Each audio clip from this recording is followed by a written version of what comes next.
In the fabled land of Northern California, nestled in the Valley of Sacramento, two friends begin a journey to enlighten the world about their experience living life as a Xennial. But what is a Xennial, you may ask? If you wish to know, then follow them on their adventures. Welcome to the Xennial Chronicles. This is James. This is Mike. So, I know that last week we had kind of rambling conversation. If I remember correctly, we were talking about wasn't it the death of Chuck E. Cheese? Wasn't that last week's conversation? Yeah, was that the week before? I mean, that was last week. But a majority of the conversation was actually about video games, and I wouldn't shut up because you kept. You opened up the topic of video games, man.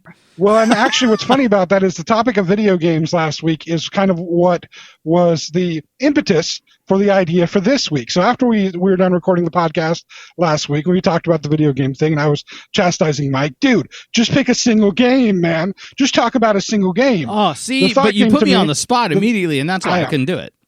Well, and that's why we had the discussion afterwards. It kind of built an idea in my head. And I was thinking that was fun to be able to pick out one thing from one game from each system that was kind of like our big deal game, our personal favorite game. Yeah. Because it was interesting to see the difference, some of the similarities. And so it made me think, what's something else that we could pick one of each thing? Like, a set of things, like the video games were. One thing from each set that was our favorite thing. And I thought, what's something that you and I both share as a love, something that is super important to us? Well, there's movies. Yeah. But honestly, what are we going to do? What's your favorite Star Wars movie? What's your favorite Harry Potter movie? Right, exactly. I've got a whole. Yeah, I watch entirely different movies most of the time than you do a lot of the time. Yeah, I mean, for instance, you watch more of the DC movies. I watch all of the Marvel movies. Yeah, for sure. So I don't think you've even seen most of the Marvel movies. I haven't. I've literally seen the first Iron Man. I saw the old Hulk with, like, the ones I can remember right out the gate. Iron Man, Hulk. Yeah. I've seen Captain America. Which Hulk? Which Hulk? The Eric Banana Hulk or the? I have seen Eric Banana Hulk. But the one that I know that's technically part of the universe, but not. But yes, with Norton. Yeah, so, it actually is part of the universe. Okay, that's what I kind of thought, because don't they introduce Junior in that too?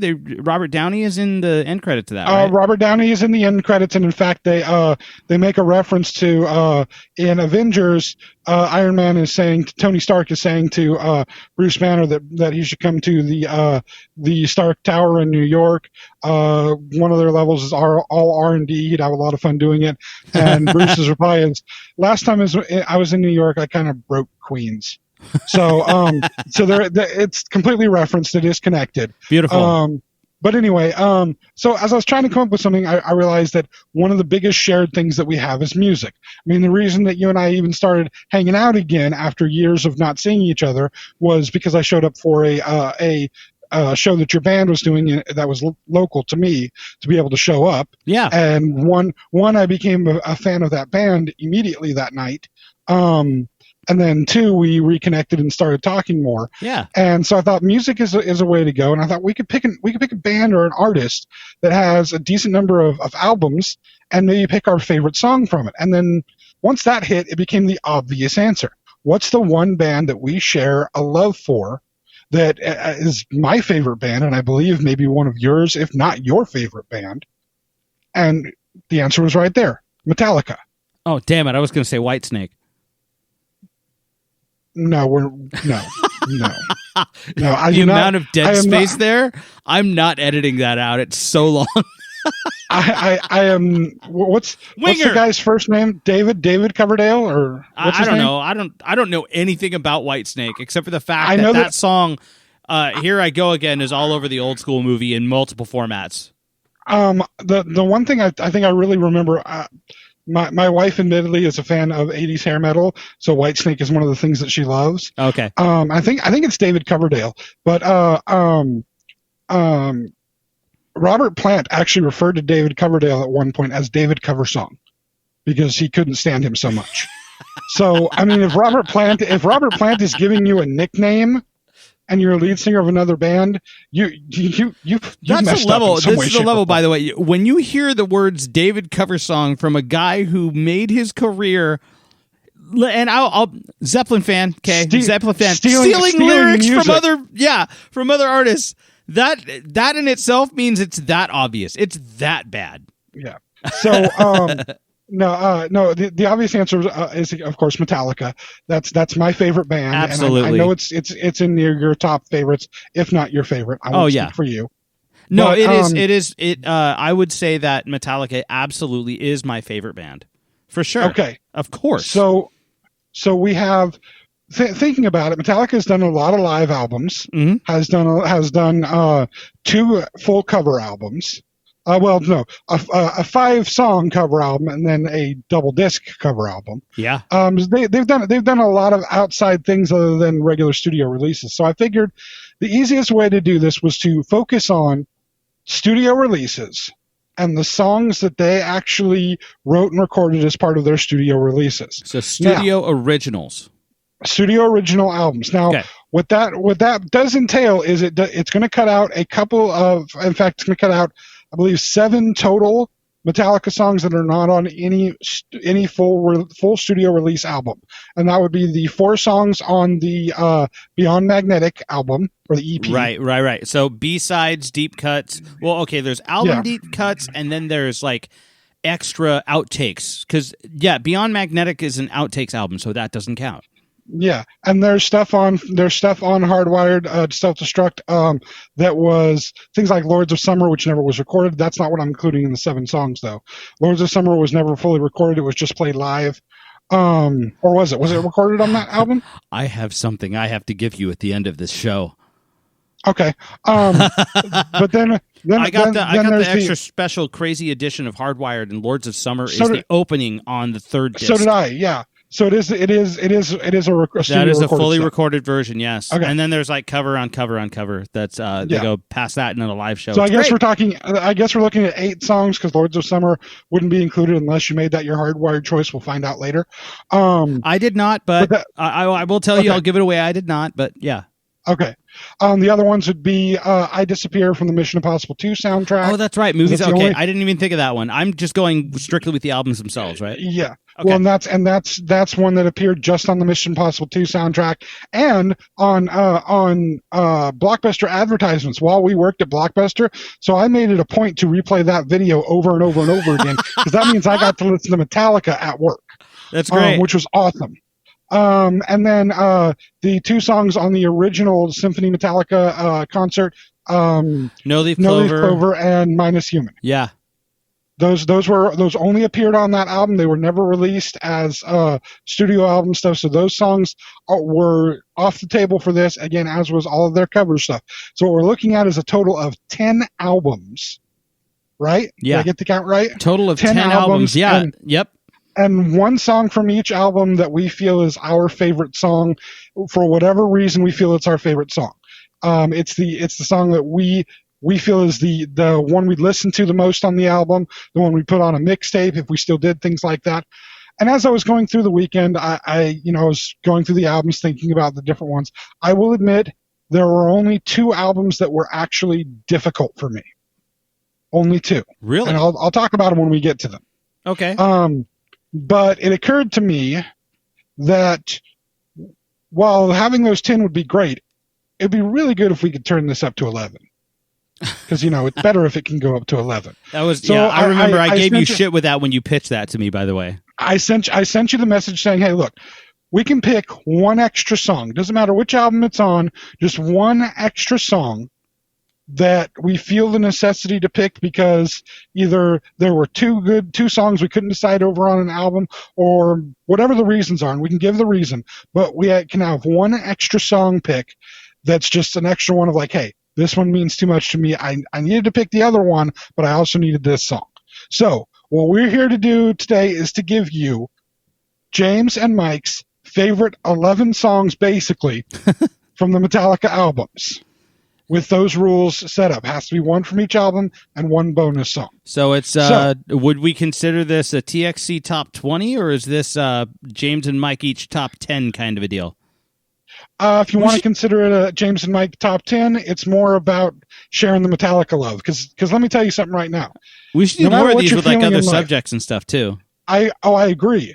But as far as the Metallica love part goes, whatever you're doing in life, if you like rock music, if you like metal music, Metallica has a song or even a full album sometimes that can help you get through whatever it is you need to get through.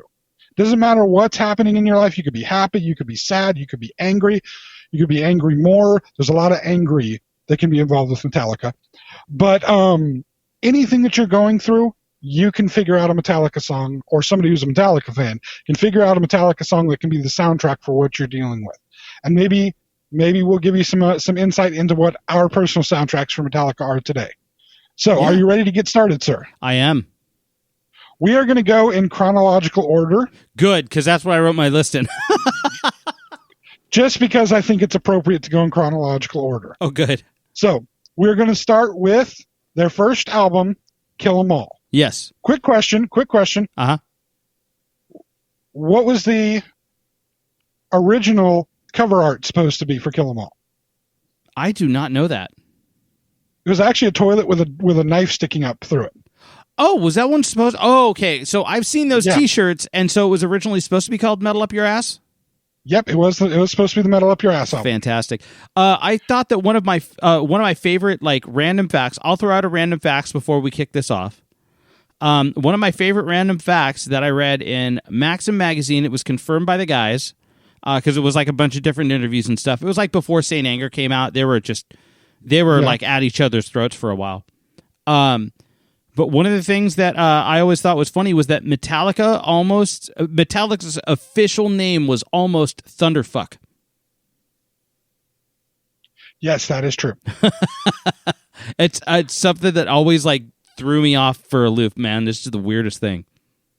That would have been fun tattoos to get. Yeah. Anyway, and fun T-shirts to wear. Thunderfuck. So, the debut album, "Metal Up Your Ass." Yes. Damn, that's mighty though. Like, really think about it. That is pretty mighty. So, to get started, we have the first album, Kill 'Em All. Mike, what was your choice for Kill 'Em All? All right. Now, we have not shared these with each other. Neither one of us know what's going on, so if we happen to pick the same song, then... We have some suspicions, I'm sure. I have suspicions about a few songs on a few albums. All right. But go ahead. What's your Kill 'Em All song? The Four Horsemen. Really? Yes. Tell me why. Because it's fucking awesome. So I like the fact that it's multi-movement, it's multimodal. The Sweet Home Alabama themed center of that, where it's just like a bastardization of that. I know that it was co-written by Mustaine and by Burton, and they brought it to a practice and they brought it with them, which is great. But my favorite part about the song itself is the fact that break in the middle really breaks the monotony of the entire song. Now, the crazy part about that is that the band never plays that part ever live anymore. They don't do it. Actually, is that the break without the drums? No. The Sweet Home Alabama. That thing. Yeah. So that part there is just, I love it. I love it so much. And they never play it. And I honestly don't care because it's best as a live track to just be brutal all the way through, and I totally get it. But that break really does something for me, man. I really like that change in groove. It really it just rides well, man. I like it a lot. And the rest of the song entirely is just bitching. Well, to do a song about the Four Horsemen of the Apocalypse, and just kind of that's a hell of a thing to throw out on your first album as your themes for your song. Now, I do remember watching the original live shows from the Live Shit Binge and Purge box set, and there were two drum kits, and it's during the there's a break in the song where there's no drums. Oh, I know what you're talking about. during that in that video, in that concert video, Lars actually gets up and Lars Ulrich, the drummer of Metallica, for those of you who don't know, he actually gets up from one drum kit and runs across this huge stage to the other drum kit and is able to land right on the other drum kit just in time to bring the drums in for where the drums come into the song, and that kind of always stuck with me as a cool little bit. Sorry, that is a really song. Yeah, that's a really cool part. So here's going to be the question for you. This is the first time I'm going to do this, and I'm going to go occasionally back and forth on this. Mm-hmm. I'm going to guess sometimes for you. You're going to guess for me. This time, I'd like you to guess what you think my favorite song from Kill 'Em All is. Oh my. I didn't know I was. Okay. I'm going to say. I'm putting you on the spot on purpose because this is one of those things to be on the spot for. I'm going to say Seek and Destroy. No. What is it? The Four Horsemen. Shut up. I'm completely fucking serious, man. You are fucking with me today. I love it. That's why I had you guess on this one. That's dope. It was when you said it, I was just like, well, fuck. What am I going to say now? Basically everything that you said about the song is right. It has that beat where it makes you feel like they're galloping horsemen coming at you. Yeah. At different points. And it's got so much energy then, and even now it still has so much energy. It's an amazing rocking song. And oh yeah, like you're right. That middle piece where it's a little more mellow is just it shows some musical chops. It shows their ability to be able to mix the hard and heavy stuff with stuff that's more mellow, which I think becomes a hallmark of their career. They're not just a straight thrash band. They're able to do melodic stuff, and the melodic stuff doesn't just sound like it's a filler for a purpose. It actually, or a filler without purpose, just to be there. It actually has purpose. It adds texture and layer to the songs. Yes, exactly. So, and admittedly, there's some really good cuts off of Kill 'Em All. Some of them where they were feeling themselves a little bit early. I mean, Whiplash, they're feeling themselves a little early when they say their name in the song. We'll never stop, we'll never quit because we're Metallica. Yeah. That's a little bit much for your first album. Wait a little while. Right. What are you guys, rappers? Yeah, I was going to say, it's kind of like a rap name drop. Like, you're like, okay. But although I will tell you this, when Motorhead covered it and they actually changed the lyrics to include their name, that was clever. Hey, go for Lemmy. Oh, yeah. But anyway, so fun that we're in lockstep on that one. That's for sure. Hilarious. All right, Moving on to the next album. Yes. We have Ride the Lightning. Mm-hmm. Now, I will say this one was a very simple choice for me, and yet at the same time, it's like there's only one bad song on that album. Yep. Only one bad agree. song. I know exactly which one it is. It's the only one they've never played live, and I will say this. I want to be there for a day that they play that live. Oh, God, that's never happening. Just to say I saw that song played live. But this is the time I'm going to guess for you. First, I'll say what my favorite is, and then I'll guess for you. Okay, yeah, I like this back and forth. Okay. So, are you guessing for me first? You're doing first. Yours first. I'm going to do mine first. Okay. My favorite song on that album is undoubtedly, and it would be my favorite Metallica song, period, were it not for the story behind another Metallica song, which will come up later, a couple more albums. This would be my favorite Metallica song, and it's Fade to Black. Absolutely, I can get behind that. That's great, man. I've been to more than one show with you. And I do know that you are absolutely in love with the song. So from this album, I would absolutely expect that. You've talked to me about it. Like you go to a Metallica show and they don't play Fade to Black. You're cool with it, but it's not like not. I've been able to see it live only once. Of the 3 times I've seen Metallica, they played it once. Wait a minute. Was that the show that I went with you? Yes. Wow. dope. That's the only time that I've seen them play it, and it was. I remember watching amazing. your face light up. I didn't know that was the only time. That's fantastic. Oh, it's such an amazing song in the sense that, one, if you think about it, it has no chorus. Mm-hmm. There's no vocal chorus at all. There are two sets of what's the other part I'm not thinking of? My brain's not working. Verse. There's two verses in the song, and then there's a bridge, and that's it. Yep. There's no chorus in the song at all. Yeah. It probably has the least amount of words of any Metallica song that they've ever done. Yeah. And yet the way that Kirk Hammett's guitar works throughout the song, and for people who don't know it, it's a song that is really about suicide, depression more than anything else. Yeah. And the way that the intro happens, the beauty of the intro, the simplicity of the first guitar in the intro, and then Kirk Hammett, his first solo into the song, and then you have the clean ringing guitar for the verse, the heavier guitar for where the chorus would be, but no freaking words. Mm-hmm. And then it switches into the long bridge where you have more words, and then you get the final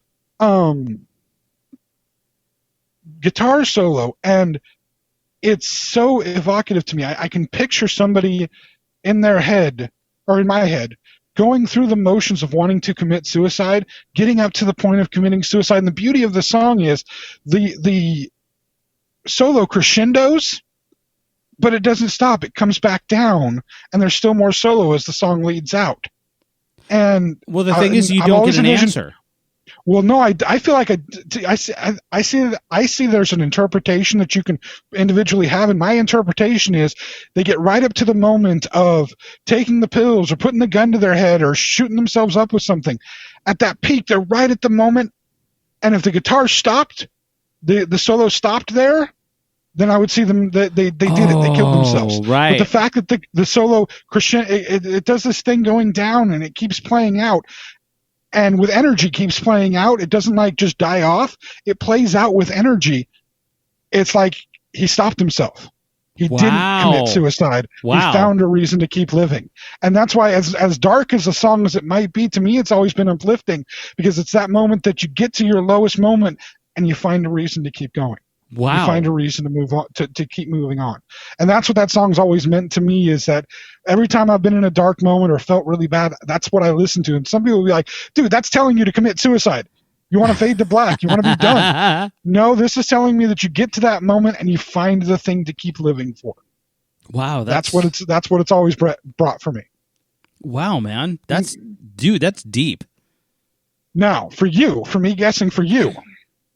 Yes. I'm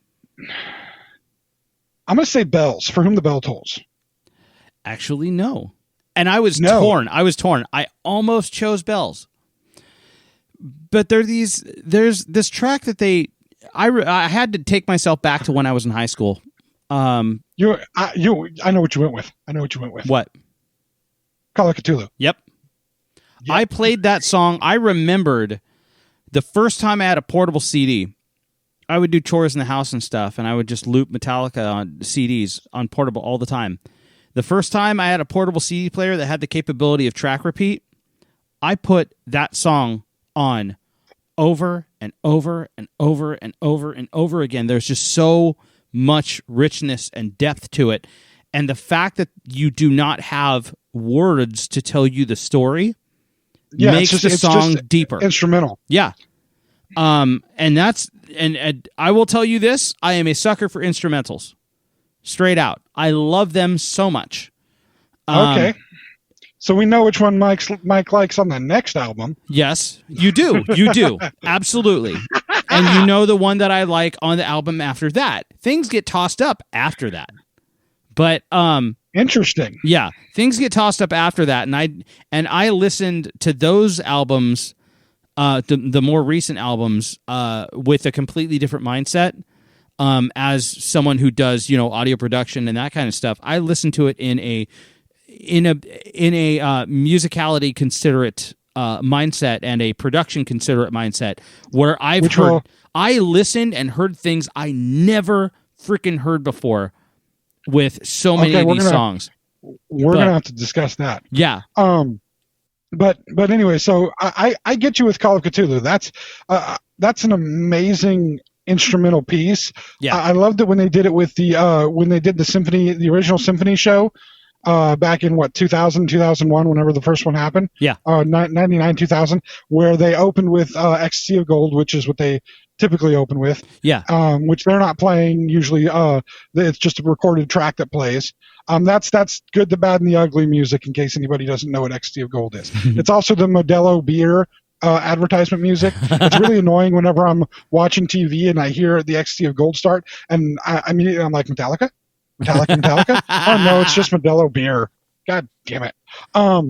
But they opened with the Ecstasy of Gold, which the symphony played, and then they went right into Call of Cthulhu, which is amazing for a whole symphony orchestra to be backing them on that kind of an instrumental track. Oh man, brilliant, just completely Absolutely. brilliant. Okay, so we're on to the next album, Master of Puppets. So, Yes. Was I right with my guess? You were absolutely right with your guess. My pick was go ahead, say Orion. it. Yeah, my pick is Which Orion. That's an amazing song. The bass, for me, being somebody who loves bass, as I like guitar playing. Don't get me wrong, but I've gotten into bass playing a lot more as I've gotten a little bit older. Mainly because I have short, little, stubby fingers, and I don't do guitar stuff as easily as I do bass stuff. It shouldn't make sense, but it does. The bass lines alone in that song are flippin' amazing. There's so much break off from what you expect a bass to do, and it is Cliff's fingers are all over that song. His fingerprint is there. It was his. However, I will say that I have to give them mad props for the fact that when they got Rob in the team, I remembered that they put Orion in the regular rotation in like show after show after show. Well, because he fucking kills it. He slams that shit. Yeah, he kills so good. And he's good. Like he's honestly like he is a completely different fit than Jason, and I have all of the respect in the world for Jason. I have all the respect in the world for Cliff, but I will tell you that Rob adds a different flavor you don't expect. He adds a different kind of groove to things. He does, and it fucking helps so much. It makes things interesting because the band could go in a direction where you expect them to go if they got just another dude to fill in the bass duties, and they didn't. They got somebody who was so important to the development process that it wasn't even funny. Yeah, I'll agree on that. And his masterful execution night after night after night of this song live was what slammed that in for me. I couldn't believe how good he was. He's the guy. He's the guy now. Oh yeah.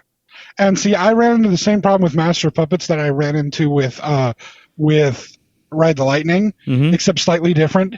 There's not a single bad song on Master of Puppets. No, Master of Puppets is, a lot of people would state that Master of Puppets is the best overall album that they have put out because of the fact that all of the songs that they came out with are good. It's everything is solid. You can listen to the whole thing all the way through, not want to skip a track ever in your life because it's just so good. All of it. It's perfect. By the way, that's my angry album.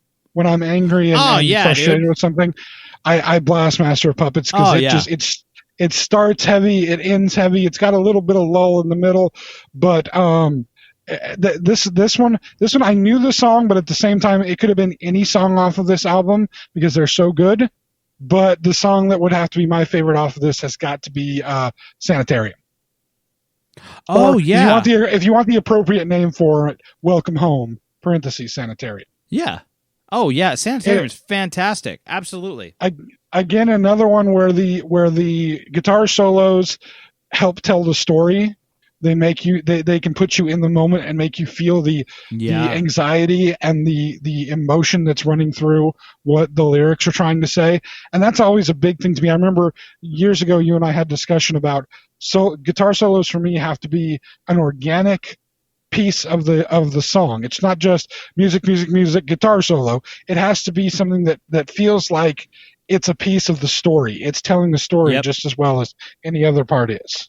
The the thing that was kind of the basis for it was, if I remember correctly, was One Flew Over the Cuckoo's Nest, and this idea of being in this this mental hospital and the need to break out, need to get away from it, and that again, the solos at the end, especially two guitars doing solos at the same time, it just gives you that heightened feeling of we need to break out, we need to get away from this, we have this anxiety, and so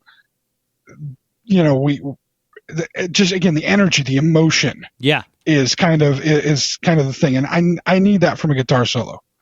And so, and again, like I said, you and I had a discussion years ago. It has to be organic. It has to come from somewhere. Mm-hmm. That song does that for me.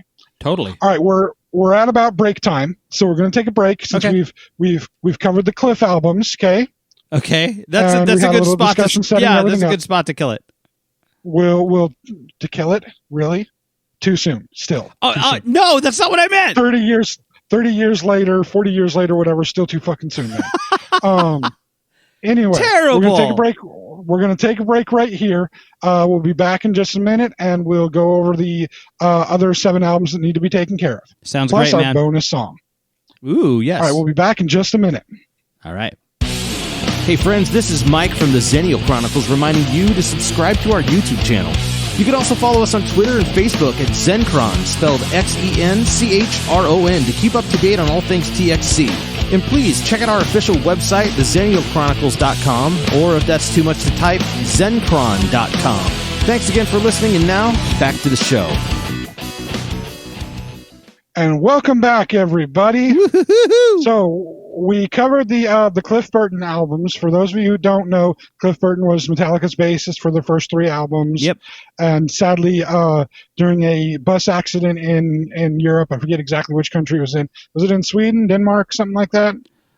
I think it was Europe. Sweden. I'm not quite sure, but yeah, I thought they just played Gothenburg or something like that. They may have. There was a tragic bus accident where he was killed. I won't relate the whole story. If you want to find out the whole story, you can research it. It's a pretty sad tale. And as a result, they ended up having to hire another bassist. They got Jason Newsted to be their replacement bassist. Yep. Technically, their third bassist, but their second that was going to be on albums recorded. And they moved on to the next kind of era of Metallica, which brings us to our next album. Yes. And that would be And Justice for All. Yep. Which for many years, by the way, And Justice for All was my least favorite Metallica album. It kind of almost still is, because I actually do like I will listen to Saint Anger sooner than I will listen to And Justice for All. I'm not saying it's not good or it's worse than Saint Anger. It's just personally my least favorite Metallica album. Well, I can understand that, and you know what's funny about And Justice for All and Saint Anger specifically? These are albums that document the healing process of the guys involved in the band. Especially obviously Kirk, James, and Lars. It really is this. There's a spot. These are spots where the band was just, they didn't know what to do with themselves because they had gone through this incredible trauma, and so they were at an end of one of their eras and had to kind of something else had to and move forward. Themselves. Exactly, and so this very much. This very much documents that. One of the most controversial things about it that everybody I know knows, but we'll just state here, is that there is almost zero bass on the album. When I say almost zero, I mean that it's there technically. Like, you really have to listen for it, but part of the production process was to just practically erase Jason's bass tracks, because there was such a void left. It's such a figurative thing, but I don't think it was intentional. I think it was just that was their attitude at the time, and they were being assholes and they were mourning. It was them trying to move through situation, and they didn't have. I don't think they had the appropriate tools to move through it in a productive manner. Instead, they just barreled along and did what they did. Yeah. So Mike, from And Justice for All, which, by the way, it was also in many ways the breakthrough for Metallica to mainstream. Even though the next album was really the one that heavily charted, yeah. the song won, and its subsequent video, the first actual real music video that Metallica did back when music videos were the way to reach a broad audience with your music, is really what brought them into the kind of national spotlight beyond just heavy metal fans and into the real. Oh well, hey, this is dude. That video was unlike anything any other artist at all had done, metal or otherwise. There was no pop band. There was nobody was doing that shit. That was the video very that avant-garde. Yeah. Well, not just that, but it told a specific story. And I loved that. I loved the fact that it told an actual story. It told the story of the film that song was based on. Johnny, that was gun. What? Johnny Get Your Gun, right? Yes, Johnny Get Your Gun. And it was so well put together, but at the same time, nobody else was doing videos that were that type of. It wasn't that style. No, nobody. No metal artists were doing that, and metal was known to be a controversial format. And funny little story about that. I was actually doing a junior college class. It was a college history class, and they brought up talking about World War I. They brought up the book Johnny Get Your Gun, mm-hmm. and there was a class that was it was one of those televised class where there was people in the class, but it was also being televised for people to watch on TV and take the class that way. But back before they were internet classes, they would televise the classes because that was the only way to reach the masses then. You couldn't. It's not like you could watch it on any of the various streaming services that we have nowadays. You had to dial into a television channel and watch it on the damn television channel. But I remember I actually mentioned to the teacher and got him to play part of the song "One" in the class. That it was connected to the movie and the book, the bridge connected to World War I. The bridge? Well, no, I think it was just one of the verses that got played. Ah, cool. But still, it was I was able to get Metallica played in a college class. That's dope. College history class. That's dope. I felt really proud of myself that day. So Mike, what is your song choice from And Justice for All? Now, you probably know this. I figure you would guess it, but my song choice from And Justice for All is To Live Is to Die. Okay. That was the reason why I went with that is not just because now I'm listening to this stuff. As far as emotional attachment, I'm almost trying to pull myself out of it. In the fact that there are different songs that are, there are different songs that are musically extremely interesting. This actually was a bit of a toss-up for me for the longest time. I had three that I might have chosen. It would have been Shortest Straw, Harvester of Sorrow, or To Live Is to Die. And I went with To Live Is to Die because this one was one of the ones that it's such a musical trip. It goes movement to movement to movement, very much like a classical song. And the dropout, once it establishes that big minor key riff where it's so big and so open and it feels so tense and so broad, and then it drops off and it becomes nothing but that single solitary guitar and then the ebo that comes in afterwards, simulating the cellos coming in. That was okay, I get you. so just it's such it's and I don't mean to say it in this, but it literally feels like careening off a cliff and just slamming and just stopping. It feels like death. It does. It feels like a life is ended. And there's nothing to do with it but pick up the pieces and move forward. And that's what the song instrumentally feels like. That's an interesting parallel to what I was saying Fade to Black feels like for me. So I get that. I get that. But there's a finality in To Live Is to Die. Which is the difference of it. Yes. Yeah. It is a signification. I feel like it is a signification metaphorically to them dealing with the death of Cliff, because they take they take words that he wrote in a book. People have been able to actually source those to another person. But I mean, good artists borrow, great artists steal, right? But when it comes down to these influences, that's the thing about art, is that art is always the interpretation of someone else's words into your lifestyle, and then moving forward with that. I've done that on a multitude of times. Well, with my music. I was going to say, even you being a musical artist, it was music that you heard that influenced the way you wanted to make music. You heard things like, I want to do that. Yeah, I want to get that emotion out of myself. And, there's always some inspiration around it. Yeah. But you're right. That song does give you more of a finality, and it makes it clear that there is a finality to it, where with the comparison, and that makes sense for the time they were going through. Yeah, it's a very emotional ride. That's where I go with that. And what's yours? I get you on that one. Well, this is your chance to guess. Oh, okay. I am going to go with, for you, man. Gotta have a possibility of two. I'm going to just shoot for one. I'm going to say Harvester of Sorrow. Dead on. Good job, sir. Wow. Dope. Dead on. Hell yeah. But now, I admit, I immediately have a really boring-ass reason why that's my favorite song off the album. Why? Because it's one of the first riffs I learned how to play.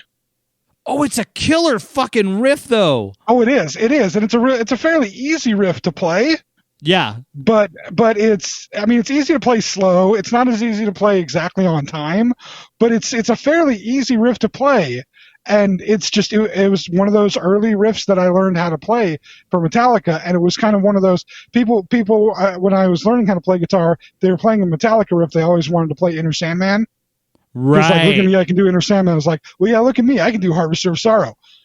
And then it would take me like definitely 5 minutes. It's one of those. Wait, I got it. I almost got it. Wait, I got it. I almost got it. And so, if you could pull it off though, it's definitely like you get extra cool points for it. Yeah, it's a cool little riff to play. It's and that's the reason when I'm listening to it, it's like my hand automatically goes into playing the riff.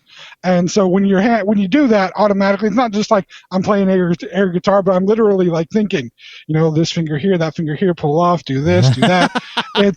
It's like, if that's in your head, you got to have a connection to that song. Oh yeah, either you love it or you hate it. And so yes, Harvester of Sorrow was it. I get you. I like it. And as I stressed, I think I said before, but I know I stressed it to you. All of these picks were very easy picks, because I've listened to these albums so many different times that, again, the hard parts in Ride the Lightning and Master Puppets was just, they're all great songs. Which one do I like best? Right. But it was still fairly easy. This next one also will be fairly easy. I don't get difficult till the final one, actually, but we'll get to that. Okay, so, now we get to the album that everybody knows, the true big, huge break, one of the best-selling albums of all time, period. I think like 5 singles off of this album. This is the album that everybody knows as Metallica, and that would be the Black Album. Yes. Or the self-titled album, the Metallica album, but we'll call it the Black Album because, there was another band that did a White Album. I personally think the Black Album is way better than the White Album. Fight me on it. Come on. I will tell you, okay, for the sake of this, because I have to give them props, you fucking hate them, but I absolutely love them. One of my favorite mashup groups is part of the other group he's talking about. And the reason why is because they are super personable, and I've seen them live, and I've been a fan since I've ever heard of them 15 years ago. The name of the band is Metallica. They are a mashup of Black Era album, like Black Album era Metallica, like the heavy hitting, super awesome, classic Metallica, multi-layer guitars mixed with the Beatles, and they do stage stuff. Like, mad props to these guys. You're going to see the Sgt. Pepper costumes and the Yellow Submarine right next to the Master of Puppets crosses, and John Lennon's caricature cartoon on the Eat Fuck Explorer. Like, you're going to see that. It's so stupidly great, and they did an album that was home produced, that was done for free. It was before they were sued by Sony and defended with Lars personal lawyers to help defend them in court and create a record deal. I swear to God that's what happened, and I will talk about that on another podcast. It's a great story. But the Gray album they did as a mashup album, and it is absolutely fantastic. Okay. I knew you had. I knew you would. Come in on that. I had to. It's so good. Of course. But anyways, please. So are you first? You're first, right?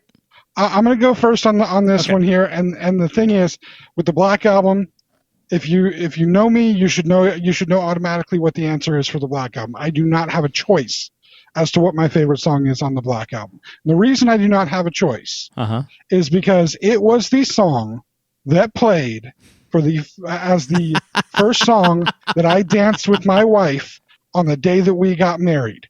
And there were people that were freaking out that we were going to choose a Metallica song, and all my friends were like, well, yeah, didn't you expect them to choose a Metallica song? And I knew as a teenager, before I had ever met my wife, that on my wedding day, when I danced at the first dance with my wife, it would be, whoever my wife was, it would be to this song, no matter what, because the song meant that much to me at that time, and that would be Nothing Else Matters. Oh, damn it. I was gonna interrupt you and say Through the Never, like right out of nowhere. the god that failed? Yeah, the god that misery? Failed. Struggle Within. Yes. Don't tread on me. Yeah. Anyway.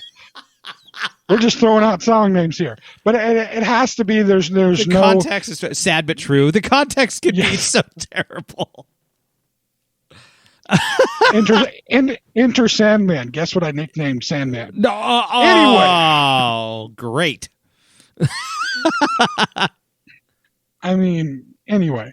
But yeah, it has to be. I remember first time I heard the song. Okay. Calm yourself back down, sir. I'm sorry. It just keeps going. It writes itself. It does. But I remember the first time I heard the song, and it always struck me as this was an amazingly beautiful, heartfelt ballad that wasn't even supposed to be on the record. This is something that James just did for fun, and it was his own personal project. Lars heard it. Lars demanded that it be on the record, be a Metallica song, and boom, it was. Also, That's fun great. note, I'll ask Mike the trivia question, but I know he already knows the answer. Mm-hmm. This is information for all of you, and it always amuses me when I've seen this song played live. Mm-hmm. Mike, how many members of Metallica played on the studio recording version of that song? The studio recorded version? Yes, the studio version of that song, how many members of Metallica actually played an instrument? I would probably say just 3, right? Correct, only 3. Yeah. Kirk Hammett does not appear on the studio recording of that song. He did not play a single note. Which is crazy because doesn't he do the clean intro too?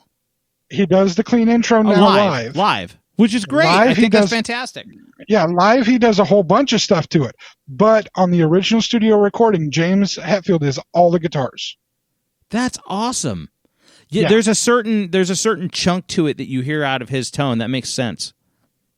But that song just and I've been able to see it live twice. Once, luckily, with my wife. You were there for that one, and we were about 15 feet from the stage when we got to see that. Yep. So that was 15, and not just 15 feet from the stage, 15 feet from James Hetfield as he was singing it, which was it was a beautiful moment. It was a great, wonderful and amazingly beautiful moment. So now for you, on your the guess, album, sir. What's your guess? I'm gonna go with a deep cut, My Friend of Misery. How the hell do you know me that well? I'm surprised. I'm shocked. I am shocked because there was a few I was tossed up on this one, but that's exactly why.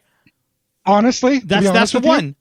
Yeah, what's up? If Nothing Else Matters wasn't necessary for the emotional value it has for me as my choice, My Friend of Misery would have been my other choice. Okay, and I have to ask you why, because I'm curious if it's for the same reason.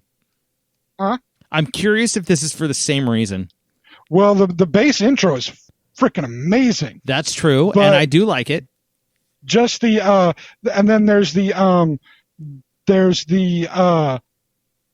guitar solo, which is just it starts off with just volume knob swells. Yep.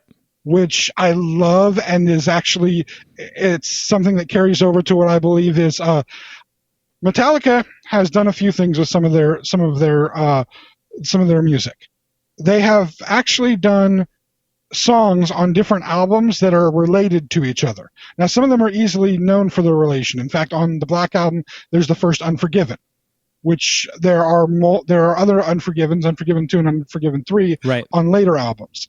But they have similar themes and similar characters and similar ideas that go through multiple albums, and they have some interconnectivity. For instance, in your choice from Ride the Lightning, Call of Cthulhu. Yeah. And then you have in Master of Puppets, you have The Thing That Should Not Be. That's also about Cthulhu. Yep. And then there's another song on Hardwired that's about Cthulhu. What is it? Dream something? Yeah. Oh, Dream No More. Yeah. Dream No More. That's a Cthulhu song. Yeah. So they have these where they sing about the same type of subject, and there's some similar motifs within the song. My Friend of Misery is one that I believe has a spiritual successor on a later album. And if you listen to some of the sounds, the bass sound, the volume swells to start the guitar solos. That there's a similar thing that happens in another song on a later album that kind of show that spiritual succession. They may be talking about the same character, the same story throughout it. Oh man, and that's okay. This is one of the reasons I do like this song. This is great. Okay, so the reason why it's actually very close to what I'm going to sum it up for the reason why I picked My Friend of Misery. First off, I believe I heard a B-bender in the bridge portion.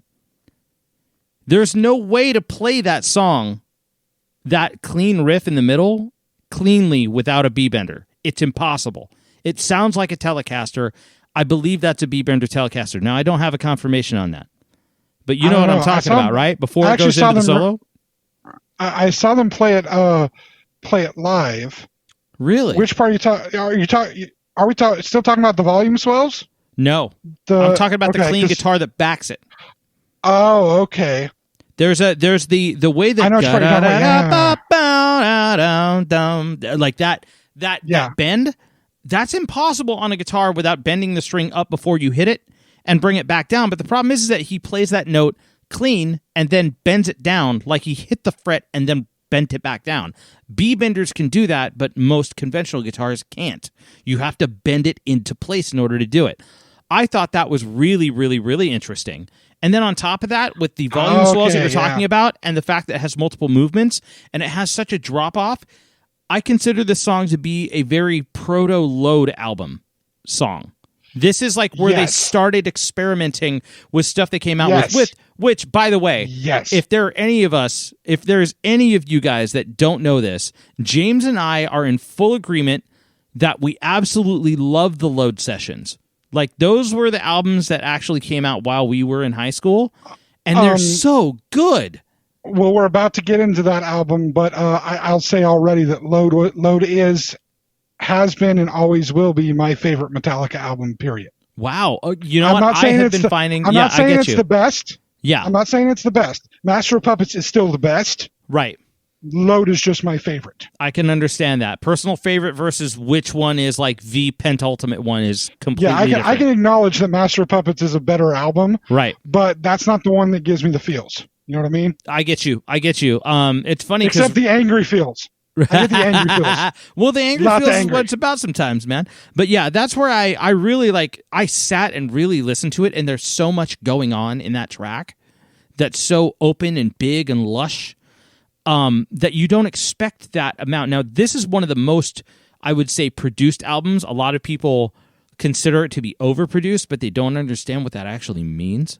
So, I would say that this is one of the most produced albums. It's very musically put together, tonally and everything else. But the reason why this is my favorite track is because it's kind of like an introduction to what they end up moving on to with Load and Reload, the Load sessions themselves. So I'm just going to call it at that, and I say that we should move on. We will. We're moving on now to Load. Yep, we're moving on to Load. This is the album came up right before it. Their hair was still long before this album came out. I believe they cut it while they were friends get friends haircuts. I believe they cut it while they were working on the album. I'm not sure though. They might have completed the sessions. And of course it had the weird cover art. We'll not talk about that right now. But look, anybody that's interested, look it up. It's very interesting. Insanely. But the Load sessions, again, my favorite album by far. I would say it was actually my second introduction to Metallica, but it was what latched me onto Metallica as my favorite band. I had listened to it when I was younger through friends. A lot of Ride the Lightning when I was younger with a friend. I had a friend who was a huge Iron Maiden fan and a huge Metallica fan. Listened to tons of Iron Maiden, none of that stuck. Listened to Ride the Lightning all the time, and that really stuck. Absolutely. I'm right there with you, dude. I think it's your turn. I think it's your turn now. It's my turn to bring it in. What's your favorite song? Mine is Hero of the Day. Interestingly, when I asked my wife, she said the same thing. So fantastic. Yeah. Tell me why, sir. It's so okay. So I would consider this to be it's one of the most emotional ones. I tend to tap into the openness. Something that makes you close your eyes and have to listen to everything is the big thing. I don't want to have to, if I will listen to something that will make me close my eyes and absorb it much more than I will listen to something that makes you just bob your head. If it's big, if it's open, if there's a lot going on with it, not that it's complicated. That's not what I'm talking about. The thing about Hero of the Day, it's very much a crescendo. It provides, it's like, this thing does a White Rabbit crescendo like 3 fucking times, and it does it perfect every single time.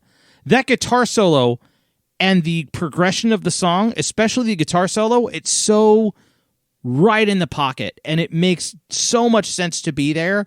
You don't have to have full-ended virtuosity in order to have a good song. This is one of those songs where they dialed back being big, being crazy, being all over the place in order to serve the song, and it does all of that work. They fit exactly. This was a song-serving composition, and you feel it every single note from beginning to end. It's amazing.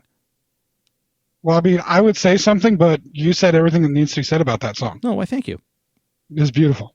All right, now it's your time for the guessing, sir. Okay, well, if I were to guess, sir, I would probably guess Outlaw Torn. I mean, did you really need to guess? I don't know. Did you really need to guess with how much I love that song? And of course, that song being the spiritual successor to My Friend of Misery. Yes. And I knew exactly what you were talking about. I knew exactly what you were talking about. It's great. And the solo on that, first the volume swells to start the solo on that is amazing. And then you have the solo. And then you have the like jam session that goes on after it. It's just jamming until the song is over. And then it's a story song too. There's a great story involved with it.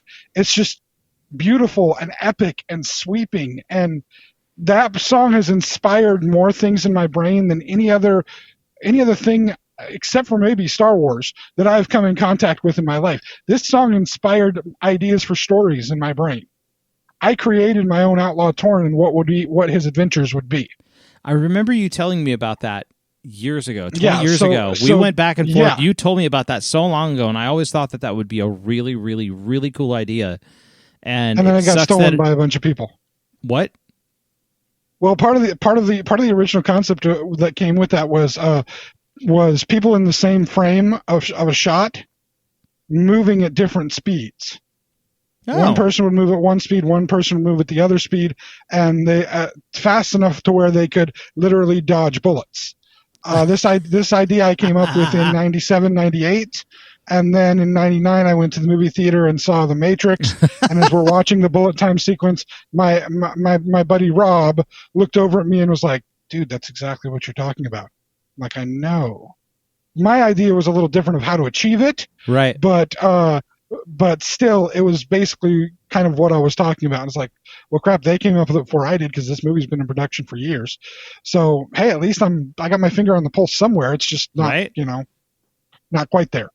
I've always been a little bit off on that. But anyway, yes, Outlaw Torn would be in my list. Luckily, I understand they play it pretty regularly, or not pretty regularly, but somewhat regularly at their shows now. My hope is to hear it live.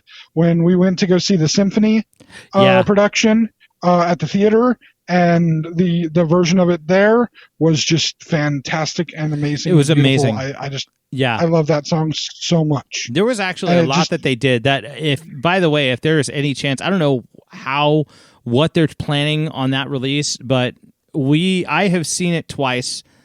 I've seen it once. I will buy it and watch it again. Fucking tastic. Yeah, I am so happy with how all of it turned out. I am so jealous of anybody who showed up at the show, including that lady who was sitting right next to us who actually went to the show. By the way, beautiful. That was amazing. I feel like I met a celebrity that night. That was awesome. But I will tell you this, like that whole, even the songs that I didn't expect to hear were so good. They were. But moving on. Yes. We got to get on to our next album. Yeah, we got to keep on track here, man. Next album would be the companion to Load, Reload. Yes. Now, everything in Load and Reload were recorded in the same sessions. Is that not correct? Roughly. They were the bones of them were recorded in the same session, and then they finalized the stuff for Load, and then after Load, they finalized the stuff for Reload. Cool. They're still working on all the things. I know that during the Load tour, which is documented in a concert video. I have to say this the right way. Cunning Stunts. Because he could say it wrong, good. It would be funny. Quite sure that they definitely did that on purpose. Oh, for sure. They actually would come on stage and play through the riffs for Bad Seed in that video. They're playing the Bad Seed riff from Reload. And then I also have some bootleg stuff that has during the Load tour they have some of the first times they played Devil's Dance. Ooh, yeah. Oh, that's a good one too.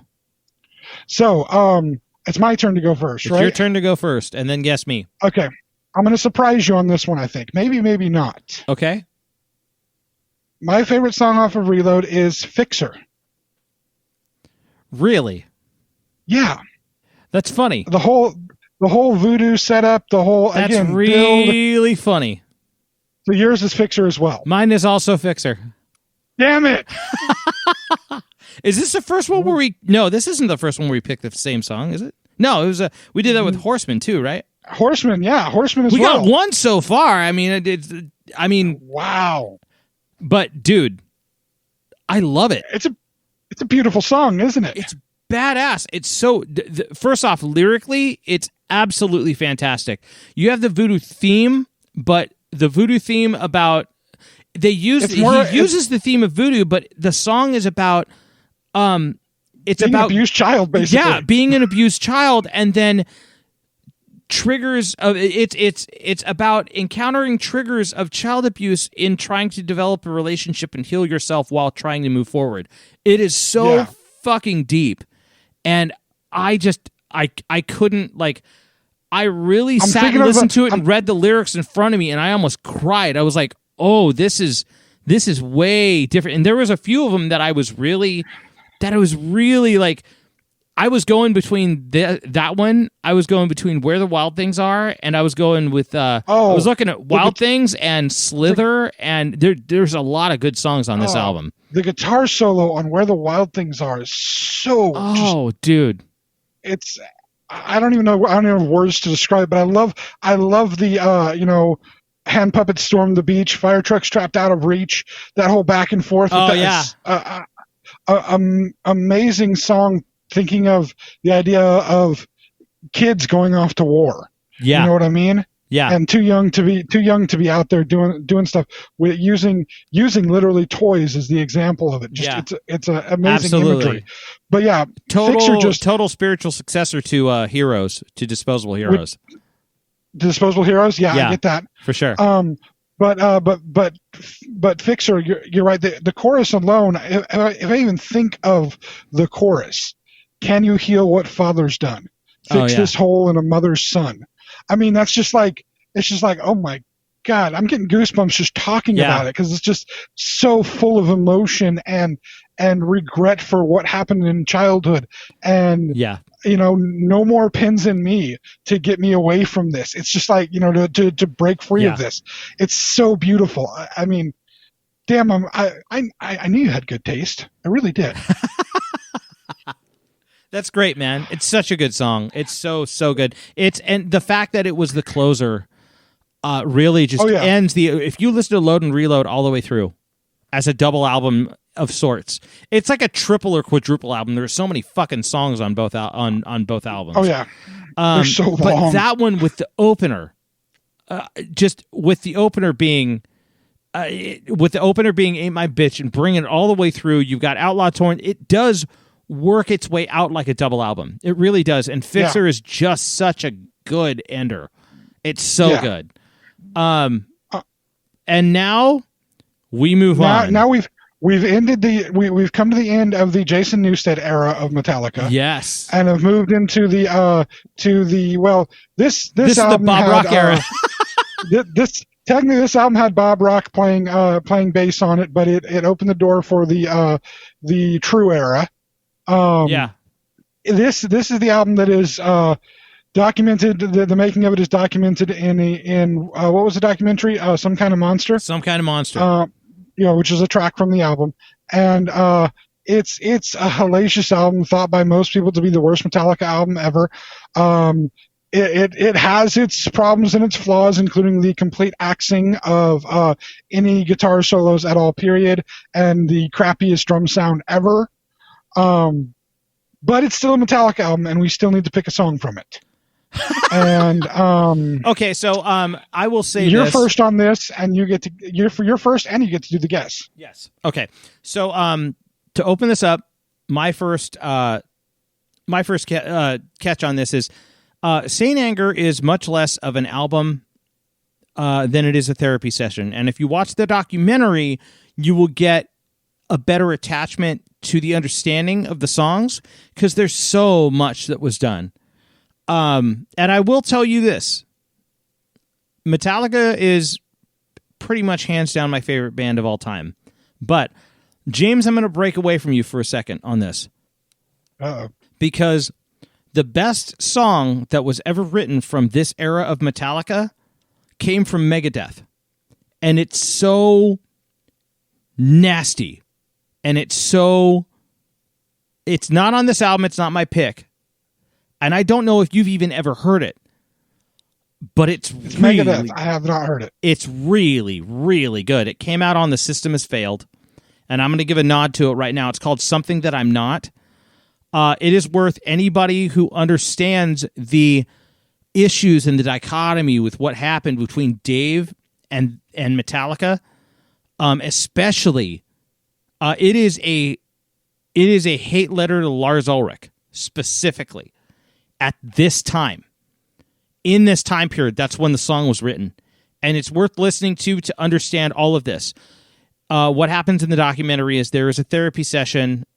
I'm not even going to get into what the therapist does because he becomes a jackass, but he does serve some purpose at one point, and he does end up bringing Dave Mustaine in for a session, and it gets put on this documentary without Dave's permission, and he is pissed. However, what ends up happening is he writes one of the best songs of Megadeth's career from what happens in this documentary. Now, I'm going to go past that, and I'm going to give you my favorite song on the album for two very... Well, I've got three reasons. Two of them are very basic, and the third one is even more than that. So, my song is Purify. And the reason why it's Purify is because, I mean, I'll be real. With Saint Anger, like I said, it's a therapy session. Everything's in pieces. Everybody was so apart. They were so not together in the most just basic way possible. Everything sounds like it's in pieces. The drums are recorded in loops. The guitars are out of tune. The microphone for the vocals is literally, it's just James eating a mic and screaming into it because there's nothing else he's got. And I completely understand the frailty of the band in itself. And it documents that because there is not a single really good song on this entire album. There's one that I consider to be close to that, but it's not the one that I picked. And the reason why I picked the one that I did, Purify, is because it's for 3 reasons. First off, it's an exercise in progressive rock tropes. I really like the cyclic. I really like the cyclical offbeat verses very much, and how they cycle into the choruses, which is great. And the live version of that includes Kirk Hammett and his Angry Grover. If you ever have heard the live version of Purify, you'll know what I'm talking about. It's also, personally, I think it's the most cohesive, and it doesn't have a spot that takes you completely out of the song in it all the way through. It doesn't, really. Even the verses, everything kind of goes into itself. It's the only song that sounds like that. The rest of them have this piece in it that just takes you right out of the song. Also, I agree. Also, it is the shortest song on the fucking album. And it's about the most amount of patience I have for any of these fucking songs. I get you on that too. So that's my piece. Now I'm going to have to guess yours. Yes. I'm going to take a wild guess and say it's The Unnamed Feeling. Okay, here's the thing with The Unnamed Feeling. The Unnamed Feeling is 3/4 of my favorite song off that album. If they cut out the rant in The Unnamed Feeling, it would be my favorite song on that album, because I think the rant is, like you're talking about, there are pieces that take you out of each song. Yeah. The rant takes me completely out of that song. If that rant is not there, it is an amazing song. Yeah. But the rant is there, and the thing is, the rant is so bad, it kills the rest of the song. Yeah, so I can understand that. I'm not even sure if something like, because I have an appreciation for the rawness of the album, and I say that because I know that they are so in pieces. So I understand inserting these pieces because they're just trying to piece something back together that just doesn't exist. Yeah, but some things just don't sound good. That's true. They just don't. But this is something this is almost like an album full of demos, right? Yeah, in a way. And again, so it isn't The Unnamed Feeling, but it could have been if they hadn't done the rant in it. Okay. That would have been a bright, shining spot. No, the one that I actually do like off of here, even though it does have its problems, and it would benefit, I believe they do, when and if it has been played live, they probably have added a solo.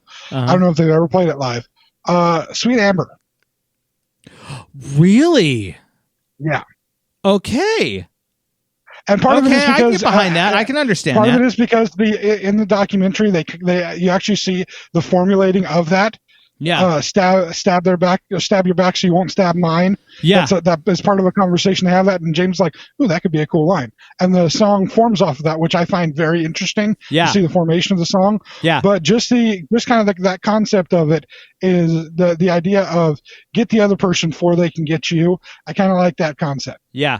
In many ways, I live my life with, I have the preparation to take down anybody I might need to before they can take me down. I don't exercise it until I have to, but I'm always prepared for it. I know the one phrase, word, sentence, whatever that would take somebody else down, just destroy them emotionally. And I keep that in my back pocket just in case they ever come after me. And then I'm going to take their ass down before they can get me.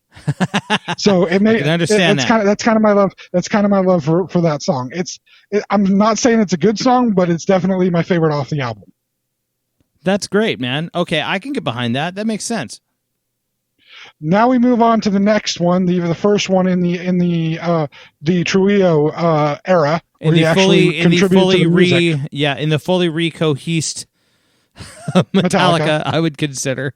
Which, by the way, for anybody listening, this was the album that was being toured under when Mike and I last saw Metallica. Yep. And it was amazing. The songs they played were amazing. The set design and setup was amazing. The giant coffin-shaped speaker systems that would lower and raise. Dude, those coffin lights twisting over the entire crowd was insane. Now, of course, of course, this is Death Magnetic, and the only issue I kind of have with it, which really isn't an issue, I more applaud them than anything. I love the album art design.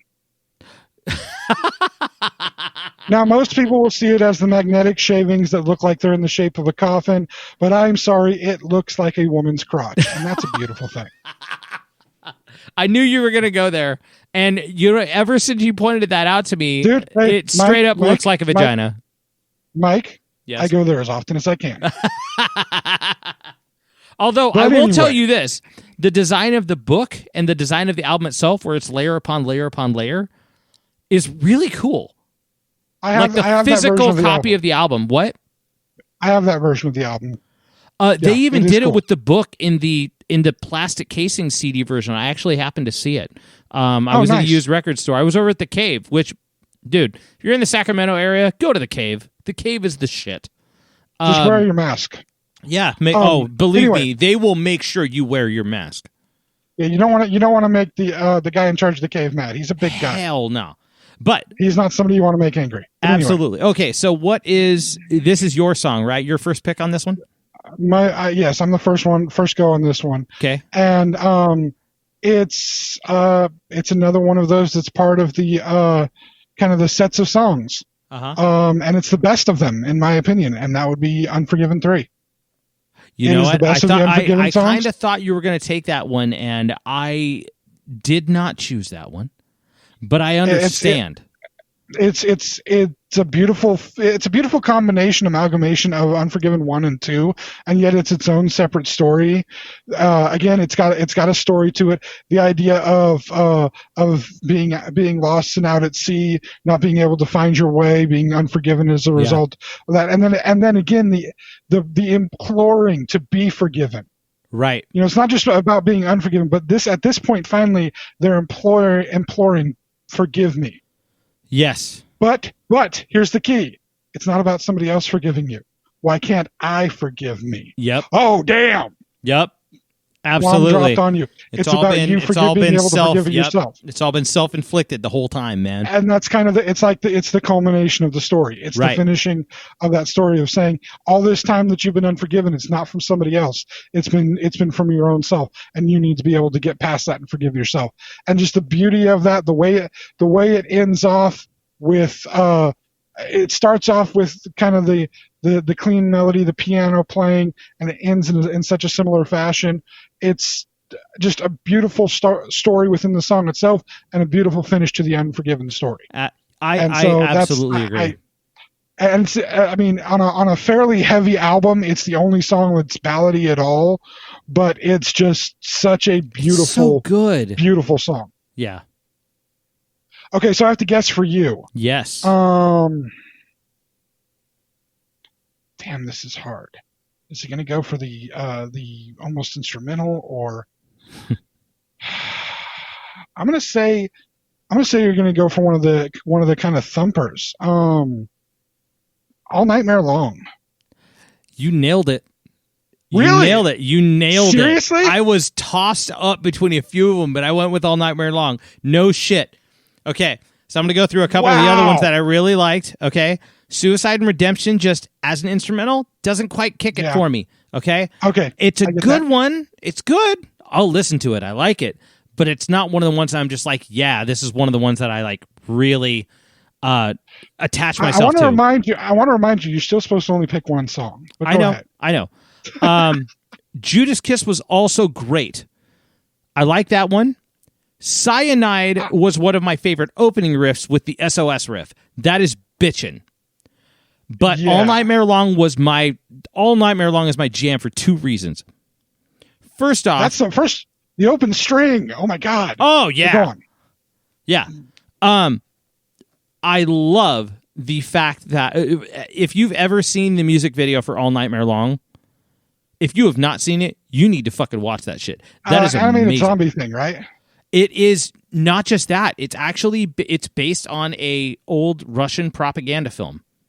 Actually, okay, yeah. It is legit based on an old Russian propaganda film, and it lines out a story of. Well, first off, get this.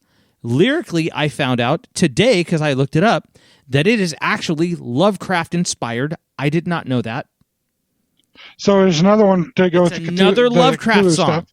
It's another Lovecraft song, and the music video is actually a storyline that is an alternate universe storyline where the USSR, during the height of their power, creates a biowarfare that uses, basically they're able to weaponize a biological virus that reanimates dead tissue, and they create a zombie apocalypse in the United States by shipping the bombs over and just like creating zombies in the United States, and then they come and take over the United States with the guise of establishing they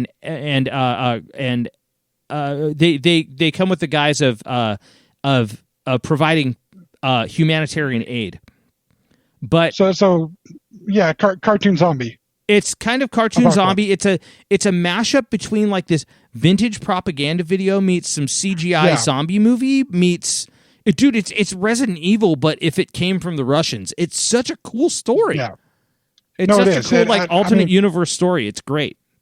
I remember the video, but I don't remember a lot of details from the video. The only thing I really remember again is cartoon zombie apocalypse. So, but I will say this: my favorite part about it is the fact that they pulled my favorite riff from the new song in it. I remember when the new song first came out. It came out in 2006. They did it at a show in Berlin. I have the bootleg of that show. Okay. So this was a riff that was it's that drop riff that's that big open that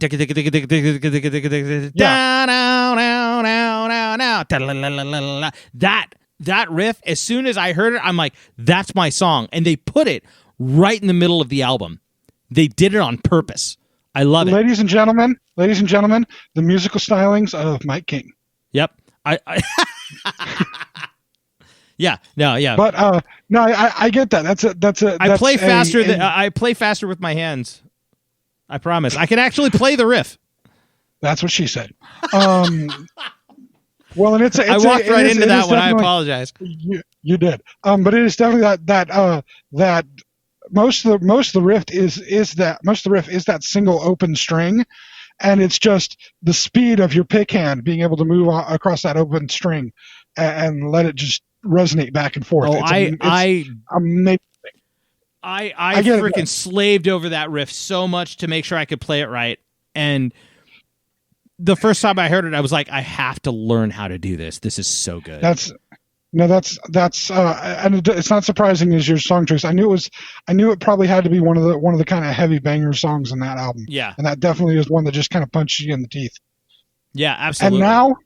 And now we've reached almost the end. We've reached the final album, the most recent album that Metallica put out, which is Hardwired to Self-Destruct. Mm-hmm. This album, I will admit, this was the one that was hard for me. Because this is the one I've had the least listening to since it's come out. I just haven't had the time and the ability to sit and listen to music in the same way I used to.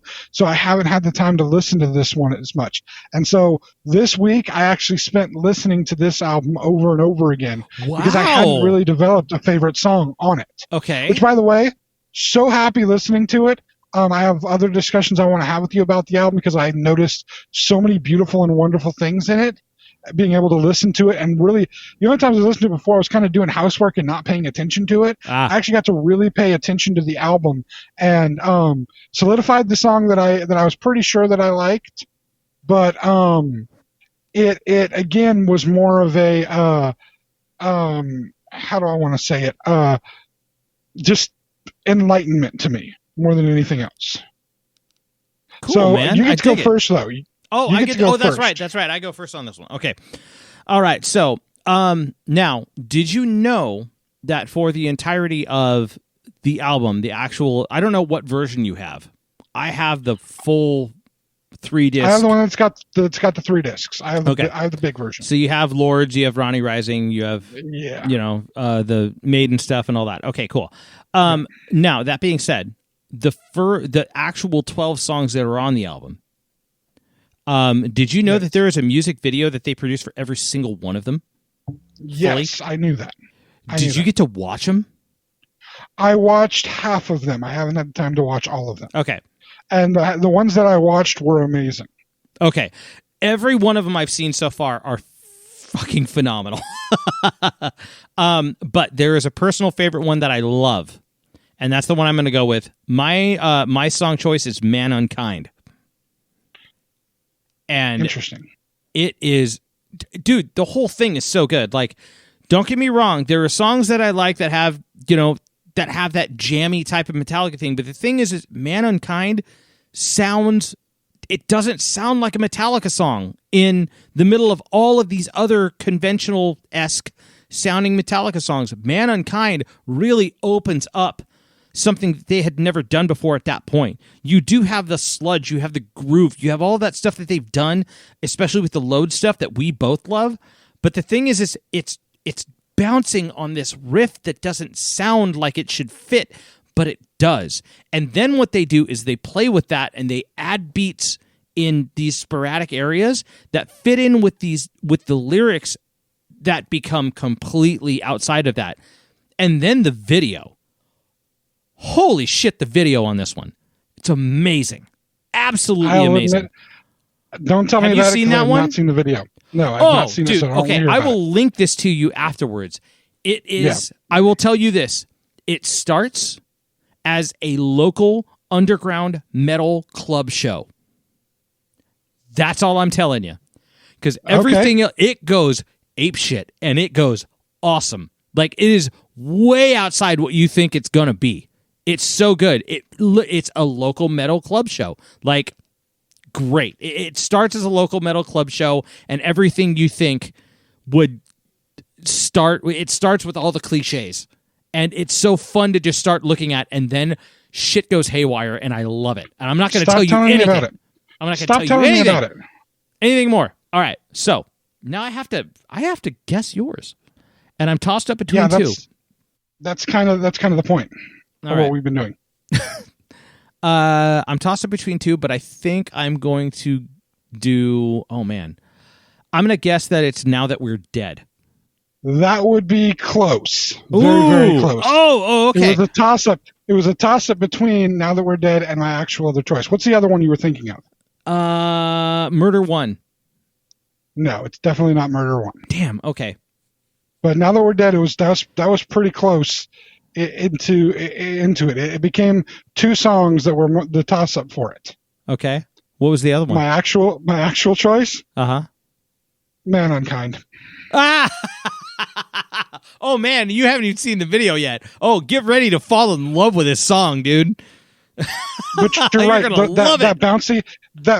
That bouncy riff is what really did. I mean, I like Now That We're Dead. It's got that right feel. It's got him extending vocals, which I love. Yeah. But the bouncy riff is what does it for me. Yeah. The bouncy riff nails it's like it sounds nothing like any other song they've got. Everything else sounds like a conventional Metallica song. Man Unkind really just kind of pops right out there because it's like, here, let's try this something different and see what everyone thinks. But it still sounds like Metallica, but it's not something they've done. So I'd love to hear more like that, personally. Anything else that they do past this, I want to hear that type of exploration. It's really, really definitely killer. And I think Trujillo had a little bit of an influence on that song. Oh yeah. It's so good. Okay, so we now go with our bonuses. Yes, now we're in our bonus section. Mm-hmm. And the bonus section is such a large, I mean, we're talking 10 albums now worth of songs. Right. We need to pick an extra bonus song from. Yeah. And I don't know that we can really pull a guess on this because it's really hard to be able to say. No, because, making you guess from all the songs that we've had so far, plus, yeah. No, I think we should just say which one. Do you want me to say mine or do you want to say yours first? Let's go ahead and go with yours first. Okay. What do you got? What is your bonus 11 song, the song that you felt was necessary to bring in beyond the constraints of the original idea? All right, so I feel like I'm doing somewhat of a service because there are a lot of songs that are part of the mainstream that get all the credit that they need. I'm going to say screw the hits because they're the hits. They're already something that doesn't need to be introduced. So my personal favorite is, I'm going straight full Lovecraftian on it, and I'm going to go with Dream No More off Hardwired. Because I really like Hardwired, but Dream No More is another one that surprises me because of how big and how open it is. The octave vocal really actually inspired me to do an octave vocal with a band that I was working with, because I was trying to get that same feel, and I got relatively close with who I was working with at the time. But Dream No More is so just sludgy and I can agree with you. It definitely harkens back to the thing that should not be. Yeah, in the way it sounds. It really has that feel to it. But then on top of that, it's very dry sounding in its mix, and that's the whole album. The album is very dry sounding, and I like dry mixes. Let the instruments and the playing and the musicianship and the songs speak for themselves. Don't throw a bunch of reverb into my face. I don't want to hear that. Well, and it is. I will say this much: it is a kind of just to have the line "Cthulhu Awakens." Yeah, that's kind of cool. Have that in there. But I also I like that song in the sense that. What's beautiful about it, there's a couple songs that I've seen do this that I love when they do this. They throw the title of the song in as a lyric somewhere in the song, but it's not the main lyric of the chorus. Yeah, I love that. And I remember a band you played with. First time I saw you guys, your first band Prilosis, or your first band I knew of Prilosis play.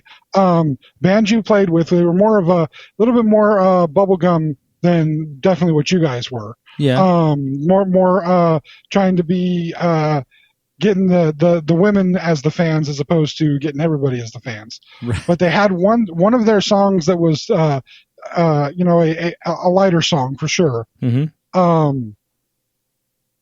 Called Mascara Rain. And that was just a throwaway line. Cool title. Huh? Cool title. Yeah, it was just a throwaway line in the second verse of the song, and it's so beautiful throwing it in like that and calling the song that. And it's a beautiful song as far as it being a little on the more poppy side. It's still a beautiful song, very well sung. If I may ask, who was the band? Oh God, my brain is not even working. I can't think of the name of the band right now, and I don't have my iPod in front of me to be able to. I might ask my Facebook friends and see if I happen to know who they are, because that's a great title. I kind of want to hear it. They played it that night when you were at the show. Well, what? But which show was that? We played that show. I was either playing on stage or I was drunk, I think, at the time. You were probably drunk by that point, but I know that our mutual buddy Scott was holding up a lighter during the song. Oh, okay. Well, he definitely is. He's got all that. It was more humorous than it was anything else for him holding up the lighter for the song. Okay. But I remember the lead singer was Xander. He's not singing for them anymore. Then I know him. I will ask him. Yes. No, I know him. He's in another band with another friend of mine, Lydia. They're in a couple of them. Yeah, they've done a few bands together. I will ask him. The name's on the tip of my tongue right now. I know. It's right there in my brain. We'll be done with the podcast and I'll remember. Yeah, right. We'll remember afterwards. Okay. Well, maybe we'll link it or something. I'm sure that they've got. Oh, now I got to look it up. Okay, that's great. Damn it. Anyway. What's your song, man? My song. I know we should get to that. My song is actually. Damn, now my brain is froze with everything. I can't even think of my own damn song. Wait, you didn't write it? Dude. I wrote mine down. I didn't need to write it down. It was all in my brain until now. That's why I wrote mine down. Shut up. Nobody likes you. I know. Give me. I'm looking up the album. You're good. Yeah, just take so a look. that I can get the. I'm looking up the album. Like, the second I see it, I'm gonna tell myself I'm an idiot. There we go. That's why. I'm an idiot. My number 11 song is Mama Said. Oh yeah. Okay. Off of Load. Okay. The most controversial Metallica song in history, I would say. Wait a minute. Hold on. We'll get to Mama Said in just a moment. Yep. I have the answer for us. Oh, the band that did Mascara Rain is Man Automatic. Man Automatic. All right, I'm gonna have to look that one up and see if they released it. My wife saved us. I have it on. I have the disc that it's on. Oh shit, you got it. Oh, yeah. Dude, I love it. I don't think I have Man Automatic CD. I think I might want to. I got a couple of their discs. That's dope. I'll have to get a hold of Lydia or Xander for that one. I can get you copies. Anyway, moving on. That's great. That's great, man. Yeah. Mama Said is one of those songs that always kind of had special meaning to me. I like the fact that it was, you're listening to a metal album and suddenly you get this country song. And it's literally it's a freaking country song. It's a little bit heavy, but it's still a country song. This is like, and the video for it was definitely James Hetfield's song. Yeah. When he plays it live, he plays it by himself live with an acoustic guitar.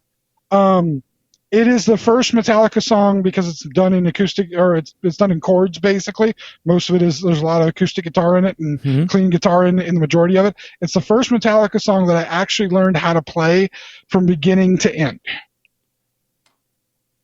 Now I don't play all the little pieces. I'm just playing the chords because my fingers aren't that good, but I can play the chords along with the song beginning to end. Nice. And so it's one of those songs that also I had a tempestuous relationship with my mother. There were issues involved, and so it was kind of a meaningful song for me in that sense. And in fact, there's some truth to what happens to the guy in the song. I feel some similar truths to what's happened in my life when it comes to my relationship with my mother. So there's, it's just, to me, again, that powerful message that I think James often tried to evoke through his music about relations with parents and how there can be a lot of difficulty. He had a lot of difficult relationships with his parents. Again, we don't necessarily need to talk about it on here. Look it up, see the stories, see how many songs were inspired by the various things that happened with his parents. Those things do inspire you to make your art. And that was that song just had so much meaning to me. In fact, I remember on my senior trip in high school, we went down to the Bay Area, and I got lucky enough to go into, when it was still called this, I got lucky enough to go into the Berkeley Rasputin Records. Oh, you went to Rasputin? I am so fucking jealous right now. My friend Rob, our tech guy Rob, our website tech guy Rob, he actually found an original cassette of the 598 EP at Rasputin. The original Garage Days on cassette. Yep. Yeah, he found an original of that there. I found during the load sessions they released a whole lot of singles. I found the two Mama Said singles that they released. Oh, and wow. I had those for many years. I currently only have one of them. I lost the other one years ago. But that's how much Mama Said and that's why Outlaw Torn means so much to me as a song. Mm-hmm. I couldn't not pick that as my load song. Right. But Mama Said is literally just right there with it, and that's why it had to be my number 11 song, because it's such an important story and connection to it. You know what I mean? Dude. All right, I can get behind that for sure. That's great. I've been spinning the more recent Metallica album, just from honestly, I started spinning that one over and over because I'm so familiar with so much of the older material. So I really was. But it's like a warm blanket to listen to the older material. Absolutely. Yeah, I'm not ripping on any of that. I'm not ripping on you for that at all. But yeah, absolutely for sure. But I can definitely get behind that. Mama Said was one of those ones that's like, you know what, man, to be completely honest, I think Mama Said is one of those songs that people hate to admit that they like. You know? Yeah, I can agree with that. It's like, that's just some dumb country song. That ain't a Metallica song yet. Secretly, they're listening to it and crying. Right. Yeah, exactly. They're crying over their beer, listening to it like everybody else is who's listening to it. I've just never made a secret of it. It's such a beautiful song. And I like when a band that is more known for their heavier stuff can pull out ballady music and be able to, kind of touch on your heartstrings in that way. Yeah. And the same token, I like the idea of them being able to completely tell stories over, 30 some odd years of being musicians, almost 40 years of being musicians, where they deal with the same themes and the same characters, and yet the music can still be fresh and still work within the context of the album, yet they're still dealing with the same stuff. It's wonderful. This, by the way, people, is why I think both Mike and I love Metallica so much. Absolutely. But I want to make the comment on something. We got 3 songs the same. I know. That's the amazing. Weird thing. Yeah, that's the weirdest part.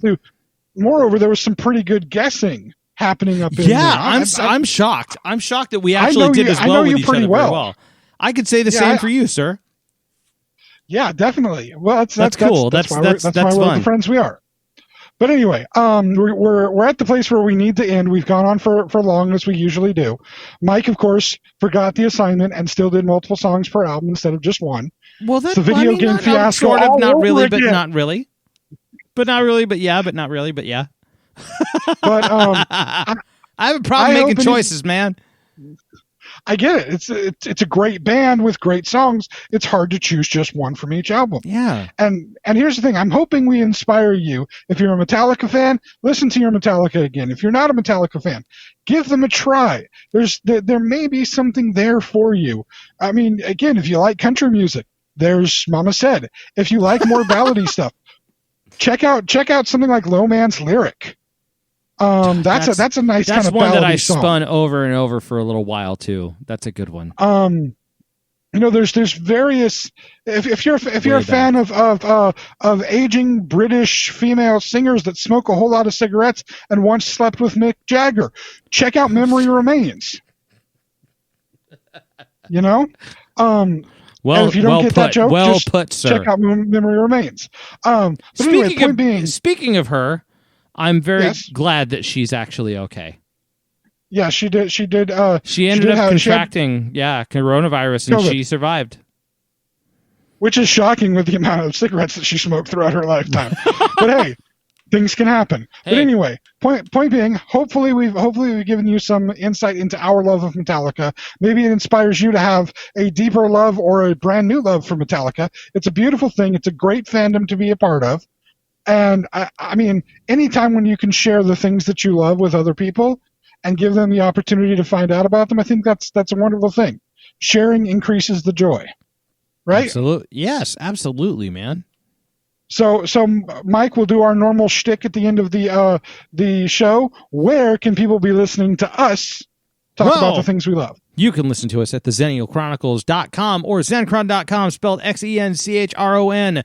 That is our official website, but we are all over the place. We're on Google, we are on Apple, we are on TuneIn, we are on YouTube, we are on, I can't think of any other ones right now. We're on Facebook, we're on Twitter. Spotify. We're on Spotify. The podcasts, I think, come out on, well, they don't come out on Twitter, but we have a Twitter page.